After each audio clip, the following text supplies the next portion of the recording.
Jadi ayat ini mengatakan kepada kita bahwa orang-orang yang mengikuti keridhaan Allah, apa mengikuti keridhaan Allah? Ridho dengan apapun yang terjadi. Karena itu dari Allah. Kenapa dia ridho?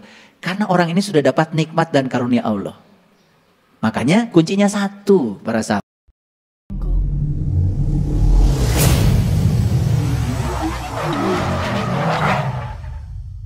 Nah, kalau orang yang kerjanya atas nama Allah, digerakkan oleh Allah. Satu, dia punya kesadaran. Saya datang ke semesta ini diutus oleh Allah. Saya adalah tamu kehormatan di semesta ini. Karena tidak ada kelahiran tanpa kehendaknya. Ibu saya tidak mungkin bisa ngeden tanpa ada Allah di dalam ibu saya. Saya datang ke semesta semata-mata karena cinta kasih Allah ke semesta. Maka tugas saya di semesta adalah menyampaikan cinta kasih yang sudah diberikannya kepada saya. Yang bernama kehidupan ini pada orang-orang yang butuh pertolongan saya. Saya jadi dokter karena saya dititipi cinta kasih ilmu kedokteran untuk menolong orang-orang yang butuh pertolongan kesehatan. Saya jadi polisi karena Allah mentakdirkan saya jadi polisi. Allah menyuruh saya untuk menyampaikan cinta kasihnya lewat otoritas yang diberikan kepada saya sebagai anggota Polri untuk mengayomi, melindungi masyarakat. Gitu. Kalau semua begitu, tidak mungkin ada orang yang memeras kepada orang lain. Tidak mungkin ada yang merugikan orang lain. Tapi ketika digerakkan oleh kepentingan Anda, maka Anda bisa jadi salah. Paham sampai di sini? Ayo sekarang kalian jadi apa? Jadi ibu rumah tangga? Itu luar biasa. Jadi apa? Jadi pedagang? Luar biasa. Saya dagang bubur, yakini saja. Allah menyampaikan ilmu bubur kepada saya akan bikin bubur yang enak. Dan saya ketika melayani orang-orang, saya sedang melayani orang-orang yang butuh makanan. Butuh pertolongan lewat saya. Anda akan jadi pedagang, akan jadi apapun yang berkah. Lillah. Ketika Anda sedang bekerja, billah, sertakan Allah. Allah itu bersama kita sekarang, di sini, saat ini. Aneh ya. Aneh sekali. Banyak sekali orang yang mengatakan bahwa nanti kita akan kembali kepada Allah kalau sudah mati. Bukankah Allah sekarang bersama kita? Bukankah Allah sekarang bersama kita? Bukankah Allah yang beri daya kepada kita? Kenapa untuk kembali kepada Allah harus nunggu mati? Mau balik-balik aja sekarang, di sini, saat ini sekarang. Ayo pulang ke rumah kalian sekarang. Tidak usah menunggu kematian. Banyak yang gagal berpikir. Dan seakan-akan Allah itu baru bisa ditemui nanti setelah mati. Padahal di dalam Quran dikatakan, siapa yang tidak bertemu saat hidup, dia tidak akan bertemu dengan Allah saat dia mati. Pertanyaan saya yang paling dasar. Anda bisa melihat, bukankah ada penglihatan Allah pada diri Anda? Anda bisa mendengar, bukankah karena Allah yang mendengar ada di telinga Anda? Semua organ tubuh ini gak ada artinya kalau tidak ada daya dari dia. Bukankah Allah bersamamu hari ini, saat ini, di sini, sekarang? Kenapa? Kenapa? Untuk menemuinya harus menunggu mati dulu. Kenapa untuk merasakan harus menunggu mati dulu? Saya tidak mengerti pikiran itu sampai sekarang. Kenapa begitu banyak orang-orang yang kurang waras berpikirnya?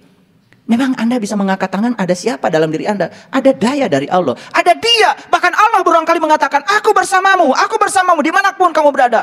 Bahkan aku lebih dekat kepadamu lampaui dekatnya urat nadi lehermu. Allah tuh ada bersama kita sekarang, di sini, saat ini. Dan saya bisa berbicara seperti ini karena Dia memberikan daya kepada saya. Dan sekarang saya sedang berbicara seperti ini. Saya merasakan Dia ada bersama saya. Tidak usah untuk merasakan kehadiran harus menunggu mati nanti. Di sini, saat ini, sekarang. Inna lillahi wa inna ilaihi raji'un. Kita ini milik Allah. Dan kita setiap saat harus kembali kepada Allah. Kembalilah saat ini juga kepada Allah. Jadi inna lillahi wa inna ilaihi raji'un bukan doa buat orang mati. Tapi inna lillahi wa inna ilaihi raji'un adalah pengertian, kesadaran. Supaya setiap saat kita merasakan bahwa kita bersama dengan Dia. Di sini, saat ini, sekarang. Saya bicara hari ini pakai ayat ini hanya satu misi saya. Saya mengajak kalian untuk merasakan kehadirannya sekarang. Minyak masukkan ke dalam air, dia menyatu. Dia menyatu dengan air.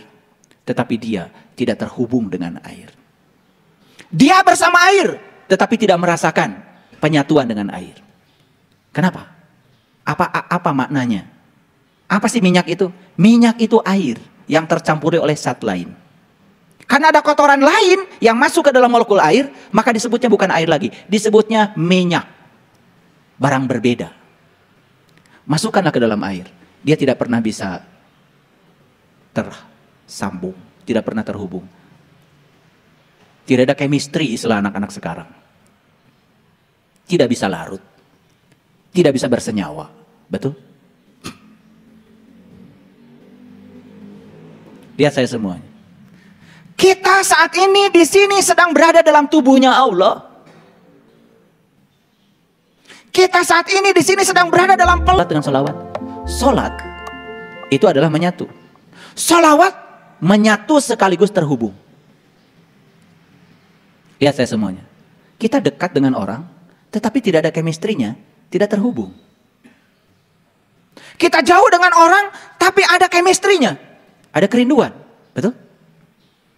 Kenapa Allah begitu dekat kepada Anda dan Anda tidak rindu kepada Allah? Karena Anda itu dekat tetapi tidak terhubung. Tidak sholat, juga tidak sholawat. Makanya sholat itu harus sampai kita mengalami penyatuan. Penyatuan juga tidak cukup. Penyatuan harus mengalami keterhubungan. Sholawat. Ciri orang yang beriman itu dua. Dia sholat sekaligus juga sholawat. Menyatu sekaligus juga terhubung. Paham? Oke, mari kita lihat lagi. Innalillah wa inna ilaihi rajiun. Itu bukan doa untuk orang mati, tetapi itu adalah statement yang di dalamnya ada pengertian gimana caranya supaya kita bisa mati. Makanya saya bilang tadi, kebaikan seseorang tidak bisa diukur saat dia mati, juga tidak bisa diukur saat dia hidup. Harus diukur satu paket, saat hidup sekaligus juga saat dia mati. Saya tanya, apakah sekarang kita bersama dengan Allah? Hidup. Apakah ketika kita meninggalkan raga ini bersama dengan Allah? Mati.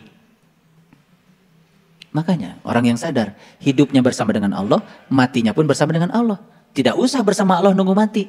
Makanya banyak orang yang hidupnya nggak karu-karuan karena dia pikir bersama Allahnya nanti ketika mati. Padahal saat mati tidak akan bisa bersama dengan Allah kalau saat hidup tidak bersama dengan Allah.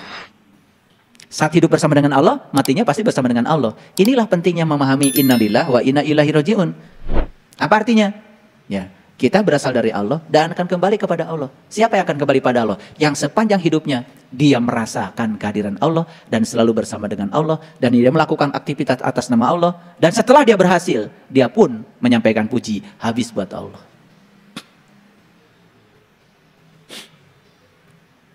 Paham? Inilah ya, kita harus belajar membangun keseimbangan. Pintar penting. Sekolah setinggi-tinggi penting. Tapi ada satu pesan saya, satu lagi. Kalau pinter itu berarti kita udah tajam banget secara analitik otak kita. Hati-hati ketika otak sudah analitiknya tajam, tidak ada sarungnya. Bahaya. Makanya disitulah pentingnya kita belajar spiritual. Maaf ya, saya tidak ngomong agama. Saya ngomong spiritual.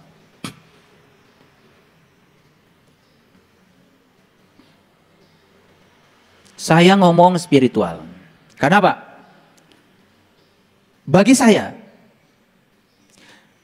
nilai seseorang tidak bisa ditentukan oleh keyakinan yang dia anut. Tapi nilai seseorang ditentukan oleh kualitas orang itu, apapun keyakinannya. Maaf, bagi saya. Makanya yang bagus itu, ada seorang tokoh dunia pemenang hadiah Nobel ketika ditanya, menurut Anda apa agama yang paling baik?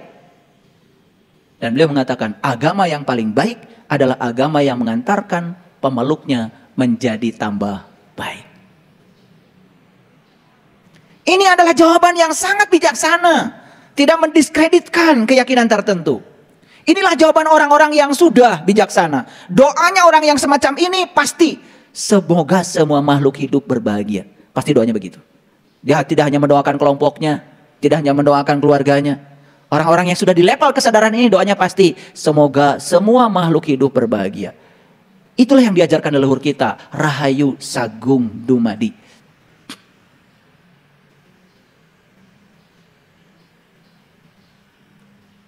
Itu bedanya orang yang sadar dengan orang yang tidak sadar. Jadi anak-anak kita ini Harus dididik supaya dia mengalami keseimbangan dua. Keseimbangan intelektual, logika, dengan keseimbangan spiritual, rasa.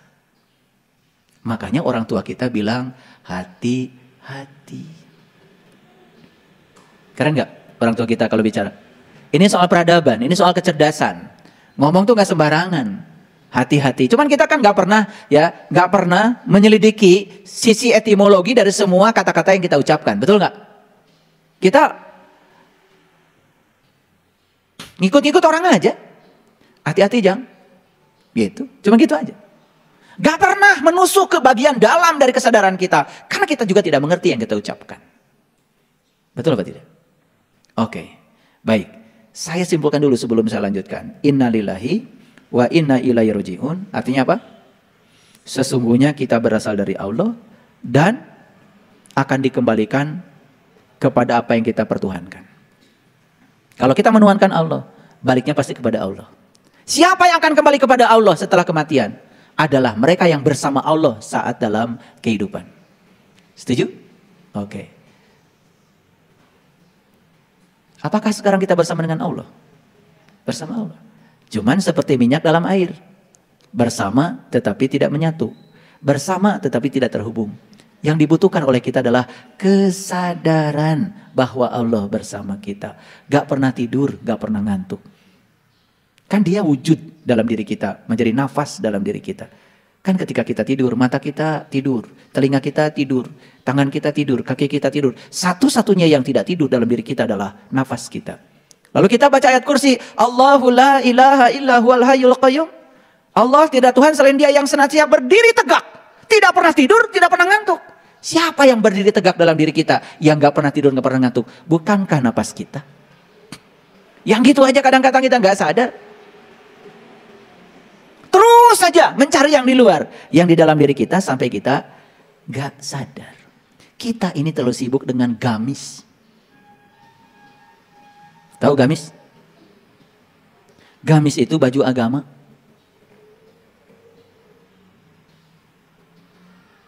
Makanya hampir semua orang beragama, mohon maaf, kan bisa dilihat dari identitasnya, dari gamisnya.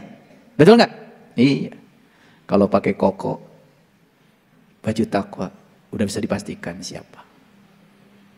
Dari musola mana? Ibu-ibu, rapi, syar'i, sudah bisa dipastikan dari kelompok mana. Betul? Nah, kenapa leluhur kita menciptakan satu istilah namanya gamis? Gamis itu baju agama. Baju itu penting loh. Tetapi baju itu kan sebetulnya penting kalau ada isi bajunya. Nah, apa yang dibungkus oleh gamis? Yang dibungkus oleh gamis itu sesungguhnya adalah nilai-nilai luhur agama. Makanya kalau sudah pakai baju gamis, hati-hati dengan pikiranmu, kata-katamu dan perilakumu. Karena kamu sedang menunjukkan gamis, berarti sedang menunjukkan baju luarmu. Harus sama dengan baju, harus sama dengan yang dibajuin oleh dirimu.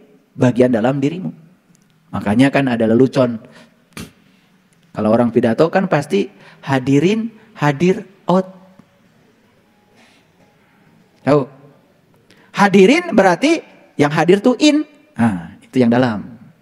Hadir out berarti yang hadir yang luar. Karena kalau yang hadir gak ada hadirin dan hadir outnya, saya takut ngasih ceramah.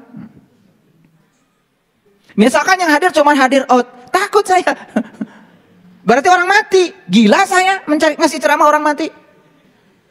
Nah yang hadir innya aja, dalamnya aja. Berarti yang saya kasih ceramah kan uka-uka. Nah makanya saya panggil hadirin, hadir out. Berarti yang saya panggil itu dua-duanya. Jisim, kuring. Jisimnya dipanggil, kuringnya dipanggil juga. Jisim abdi, tuh kan? Hebat banget sebetulnya kalau bicara bahasa tuh. Makanya bahasa melambangkan kecerdasan. Luar biasa itu ya, bahasa itu. Makanya kita kadang-kadang tidak peduli ya sama yang namanya bahasa. Nah, pertanyaannya sekarang adalah, apakah saat ini kita sudah pulang ke rumah diri kita? Pertanyaan itu. Apakah saat ini kita sudah pulang ke rumah diri kita? Karena inna lillahi wa inna ilaihi rajiun itu bukan nanti, tapi di sini saat ini sekarang. Kita harus pulang kepada Allah sekarang. Pulang kepada Allah bukan berarti mati beneran, tapi pulang kepada Allah adalah merasakan kehadirannya setiap saat, bahwa dia bersama dengan kita. Orang yang merasakan kehadiran Allah setiap saat, itu namanya sudah pulang. Itu yang saya maksud, pulang ke rumah diri, pulang ke rumah sejati kita, pulang ke jati diri kita yang sebenarnya. Oke. Mari kita buktikan sekarang. Kenapa hidup saya penuh dengan penderitaan? Misalnya, nah penderitaan itu cuma sedang mengingatkan bahwa kamu telah berjalan terlalu jauh dari rumah sejatimu. Jadi penderitaan itu hanya sedang mengingatkan bahwa kamu segera pulang ke rumah dirimu terlalu jauh. Maka inilah akibatnya. Kenapa hubungan sosial saya banyak yang terganggu? Mengapa saya banyak konflik dengan orang? Itu hanya sedang mengingatkan bahwa kamu telah berjalan terlalu jauh dari jati dirimu. Makanya nanti kita lihat ya, orang yang sudah pulang kepada Allah itu tidak akan terkena yang namanya musibah. Nanti saya tunjukkan ayatnya. Betul tidak terkena musibah? Oh, berarti kalau saya sudah pulang kepada Allah, banjir pun gak datang ke rumah kita. Salah! Salah lagi ngajinya. Ya banjir hayang kadinya, ya datang juga. Cuman kita tidak melihat banjir sebagai musibah. Apa yang terjadi, terjadilah. Pasti ada pesan semesta bagi saya. Gitu maksud saya. Omongan Bapak itu ternyata salah. Setelah saya pulang ke rumah diri saya, setelah saya pulang ke jati diri saya, sudah selaras pikiran, kata-kata dengan perbuatan saya. Pak, saya tetap sakit, saya tetap ditipu orang. Siapa yang salah? Saya salah ngajarnya? Atau yang diajarnya? Itu berarti nggak ngerti. Pada saat dengar ceramah saya pasti ngantuk. Atau kebanyakan makan tadi pagi. Makanya saya bilang ya sama panitia, tolong makanan itu jangan disajikan dulu sebelum saya ceramah. Karena saya khawatir ya makanan itu mengurangi kesadaranmu. Sehingga saat mendengarkan ceramah kamu sedang berjuang untuk sadar. Karena begitu makanan masuk terlalu banyak, jadi kehilangan kesadaran. Bagusnya dengerin ceramah saya, kosong perutnya. Atau khusus hari Rabu, kalian pagi-pagi minum jus aja. Jus wortel, jus belimbing, jus aja. Spesial Rabu mau dengerin ceramah, biar pintar dikit. Nah pintar sekaligus juga benar, berarti cerdas. Ya toh? Makanya kalau intelektualitas dengan intelijensia beda. Intelektualitas itu ya kognisi. Kalau intelijensia kesadaran. Dalam bahasa Inggrisnya juga berbeda. Makanya harus hati-hati dengan bahasa. Baik, saya akan tunjukkan. Tadi saya janji apa katanya? Kalau orang yang sudah pulang kepada Allah, itu bebas dari bencana. Bebas dari musibah. Ini beneran. Beneran. Ya, beneran. Baik, kita lihat dulu ya. Saya akan tunjukkan perlahan-lahan. Saya tunjukkan Quran, surat Ali Imran, ayat 174. Pelan-pelan ya ngajinya biar semua bisa tuntas. Baik kita lihat ya.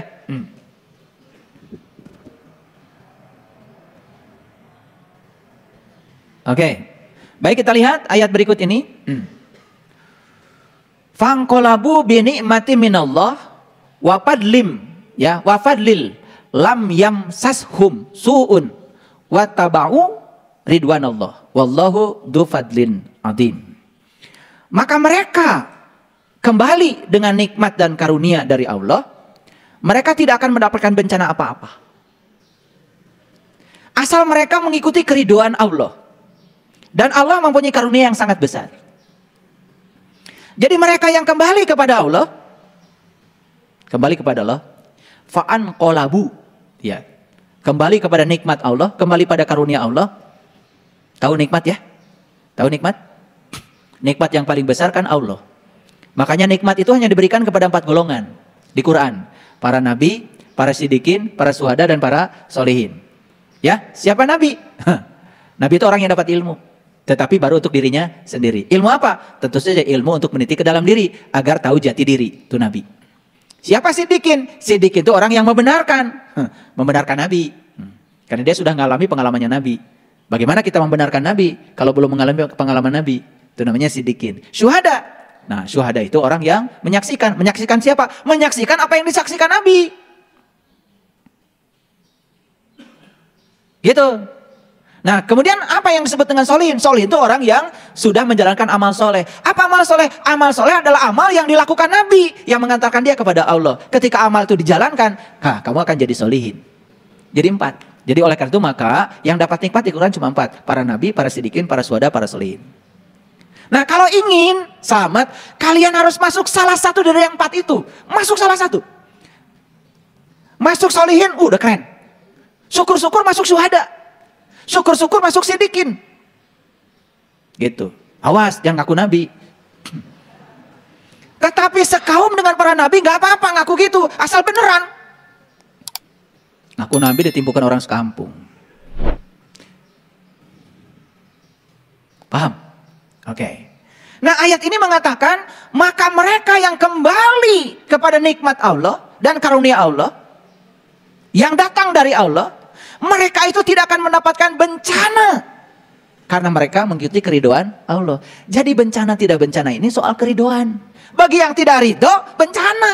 Bagi yang ridho, ya gak bencana. Makanya orang yang bersama Allah tiap hari tidak ada musibah. Nah, ada lagi yang konyol nih. Yang suka ngajinya janjikan yang macam-macam itu. Yang suka janji-janjiin pahala. Baca ini sekian kali sambil miring ke sebelah mana, maka utangmu lunas. Ada tuh. Yang kayak gini nih pengikutnya jutaan. Saya juga nggak ngerti. Di mana kewarasannya? Utang lunas ya harus usaha. Punya duit untuk bayar utang. Baca ini, baca itu bisa utang lunas. Gimana caranya? Ya, gitu. Makanya kan kalian udah dikasih tahu oleh saya. Gimana caranya mindahin uang dari rekening orang ke rekening kita. Udah tahu kan? Iya. Makanya orang suci itu pasti sakti. Tapi orang sakti belum tahu, belum tentu suci. Kalian jadi orang sakti, suci aja. Karena saya yakin setiap orang suci pasti sakti. Orang sakti belum tentu suci. Apa yang harus kalian sucikan? Sucikan jiwa. Jadi ayat ini mengatakan kepada kita bahwa orang-orang yang mengikuti keridhaan Allah, apa mengikuti keridhaan Allah? Ridho dengan apapun yang terjadi. Karena itu dari Allah. Kenapa dia ridho? Karena orang ini sudah dapat nikmat dan karunia Allah. Makanya kuncinya 1, para sahabat. Meniti ke dalam diri, temukan jati dirimu supaya kamu kenal kepada Allah. Supaya kamu mendapatkan nikmat Allah. Setelah kita mendapatkan nikmat Allah, maka kita akan selalu ridho. Apapun yang terjadi, itu dari Allah. Kalau sudah begitu, apa yang bencana? Apa yang musibah? Nggak ada. Baik, kita lihat sekarang. Apa yang paling besar yang harus kita lakukan di hidup ini? 1. Melepaskan. Apa? Ayo. Apa yang paling besar yang harus kita jalani dalam hidup ini? Apa? Melepaskan. Lihat dulu ayat ini.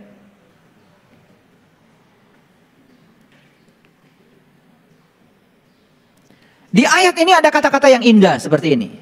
Padahal kepadanya lah menyerahkan diri segala apa yang di langit dan di bumi. Baik dengan suka maupun dengan terpaksa. Lihat saya semua. Kalian mau melepaskan dengan suka, boleh. Kalian mau melepaskan dengan cara dipaksa, itu juga pasti akan terjadi. Karena ujung-ujungnya Allah ingin agar kamu melepaskan. Tapi selama ini begitu kita dipaksa untuk melepaskan, kita ini selalu saja bertahan. Itu yang bikin kita sakit. Dan yang paling sakit lagi ketika mati, kita harus dipaksa melepaskan semuanya dengan kematian. Dulu kalian bekerja, pensiun. Bukankah semesta ngasih karunia? Lepaskan. Kita punya anak dari kecil ya, dirorok sampai besar, sudah besar dinikahkan, pergi. lepaskan. Ada orang anaknya mau pergi udah nikah, dikekewek terus. Dahar tedahar yung mong pulung. Nah, loh. Kita punya uang. Ada cara semesta untuk melatih kita melepaskan. Ada orang yang datang kepada kita pinjam uang, mungkin gak bayar lagi, lepaskan.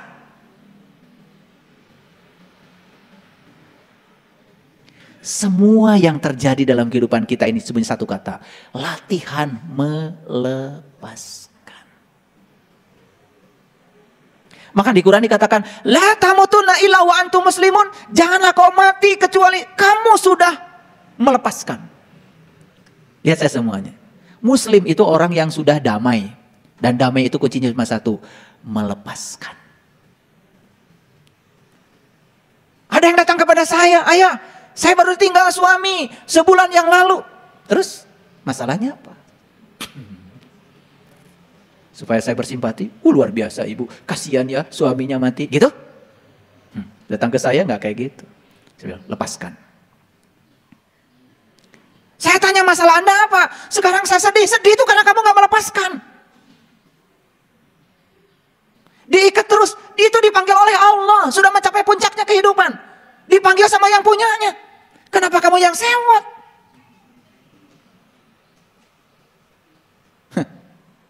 Terasa? Ayo. Begitu kamu tidak melepaskan, sudah, di situ kamu akan sakit. Lihat saya.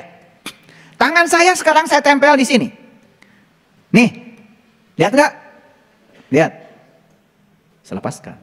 Gampang enggak? Enggak ada lemnya. Tapi kalau tangan saya ditaruh di sini pakai lem Korea. Apalagi lem tikus. Susah. Dan saat saya harus melepaskannya, saya harus berjuang. Dan ketika berjuang, dua kemungkinan.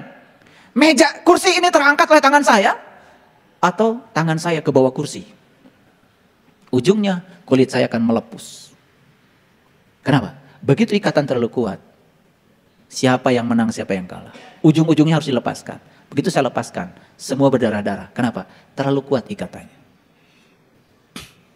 Jadi sakit ini gara-gara apa? Bukan gara-gara saya menyatu dengan dia. Gara-gara ada lem. Sekarang pertanyaan. Lihat saya semua. Ada yang dulu pernah punya rumah banyak, sekarang tidak punya lagi?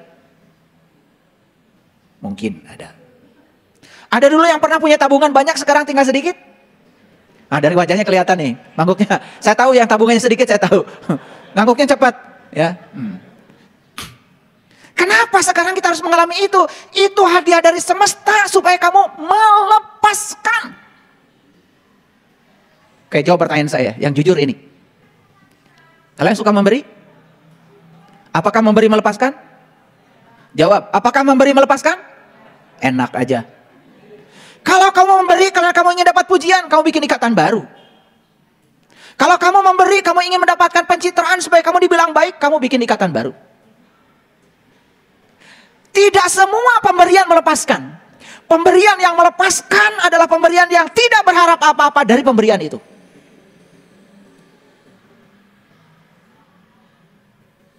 Kalian mau ngasih sama saya sebagai guru hadiah. Biar saya dapat perhatian dari ayah guru. Gak usah ngasih.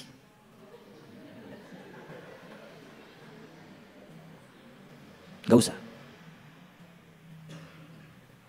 Setiap ada keinginan di setiap pemberian, sebetulnya kamu bukan sedang melepaskan.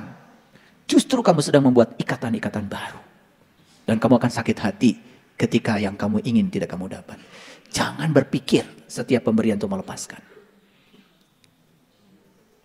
Lalu saya kasih tahu ini. Karena kita ini sampai hari ini kalau mau memberi sesuatu selalu saja ada harapan. Saya memberi ke masjid, semoga Allah malaikat 700 kali, itu bukan melepaskan. Dan untuk memberi pun kalian harus diiming-imingi. Saya sebenarnya malas nyampaikan ayat itu di BSI Peduli. Tapi gak apa-apa. Daripada gak disampaikan, saya takut belum sadar. Ya masih mending saya tidak ngiming-ngiming pahala bagi kalian. Siapa yang nyumbang dapat pahala? Enggak. Saya cuma bilang di situ, kata Allah dalam Quran, siapa yang memberikan kebajikan maka akan dikalikan 700 kali, gitu aja. Sebetulnya saya enak nulis itu. Enak. Saya sebenarnya pengen ngapus itu, tapi kalau saya nggak ngapus, nggak ada juga yang nyumbang di Besi Peduli. Jadi terpaksa sementara ini saya tulis, dan besok-besok saya akan hapus.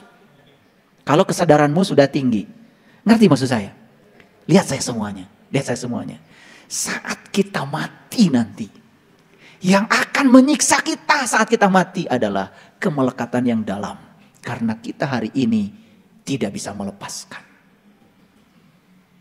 Susah, hitungannya matematis sekali di sini di otak ini. Aduh, luar biasa. Hayang nyiwit saya teh. Anu kitu teh. Mendekat menjadi ciwit. Ya. Itu sudah hidup bertahun-tahun. Sama Allah dilatih melepaskan. Dulu kamu punya teman, sekarang gak berteman lagi. Lepaskan. Dulu kamu bersatu, sekarang harus bercerai. Lepaskan. Kamu bersuami istri, kemudian istrimu meninggal atau suami meninggal. Lepaskan. Banyak latihan melepaskan dari semesta. Tapi kamu malah justru membangun kemelekatan. Pertanyaan yang dasar. Ada yang nanya sama saya, ayah, apa boleh saya mencari rezeki yang sebanyak? Cari sebanyak-banyaknya, segera lepaskan. Jangan terlalu fokus mengumpulkan, hati-hati. Jangan terlalu fokus mengumpulkan. Karena semakin asik mengumpulkan, kamu akan lupa melepaskan. Makanya saya bikin BSI Peduli itu, ini buat latihan, supaya matinya gak sakit. Jadi kalau ada yang mati sakit, salah. Karena gak ngasih sumbangan ke BSI Peduli.